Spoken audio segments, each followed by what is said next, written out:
Welcome back. There will be no meeting between the Russian and Turkish presidents at the climate summit in Paris. Recep Tayyip Erdogan had asked to meet Vladimir Putin in the wake of Turkey's shootdown of a Russian warplane. Jill Doherty from the International Center for Defense and Security joins us now from Moscow. Jill, it was expected that the leaders would not meet face-to-face in Paris, but there seems to be a small chance they could meet next month.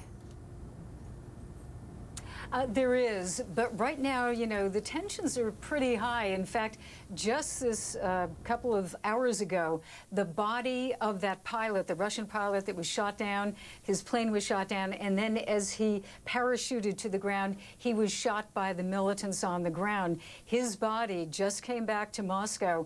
It was a very moving, very formal reception of his body. The defense minister was there and an honor guard. So he is being described as a hero. So emotions are very high, and it is not the point that Russia, President Putin, is willing or ready to meet with the Turkish president, Linda. So no meeting between those two leaders, but the Russian president did meet with the president of the United States today. What came out of that meeting? Well, they discussed, as you might expect, Syria and also Ukraine, because Ukraine, although there's not that much attention paid to it, continues to fester, and they're trying to get some type of resolution. But they discussed both of those.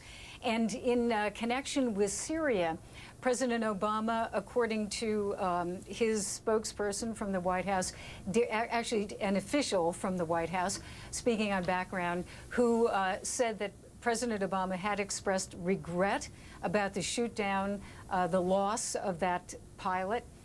He also said what the United States has been saying for quite some time, which is during this what is hoped to be a political transition in Syria, that President Assad should not be in power during that transition, and that also the U.S. is urging Russia to concentrate its air attacks on ISIS and not on, as the United States and the Western coalition call it, the moderate opposition.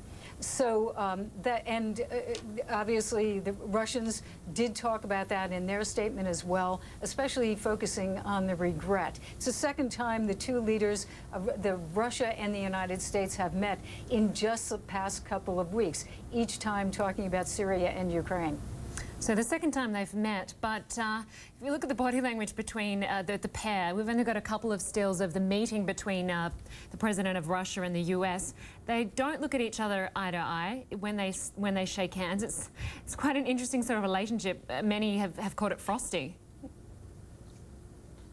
Yeah, well, you know, 2 weeks ago they looked like buddies as they kind of hovered around a table very closely together. But I think that shoot down of the plane by Turkey has made things much more complicated. In fact, Russia, although directly perhaps is not saying this, but indirectly is saying that the United States might have had some culpability in that shoot down by Turkey, if only as head of the coalition of which Turkey is a member, and that Turkey should have informed the United States that they were going to do that, etc. So it's not just the problem right now with Turkey, but it's a problem that extends to NATO and, of course, the United States as a leading partner in NATO and that coalition. Certainly a setback with Syria there. Jill Doherty in Moscow, thank you very much.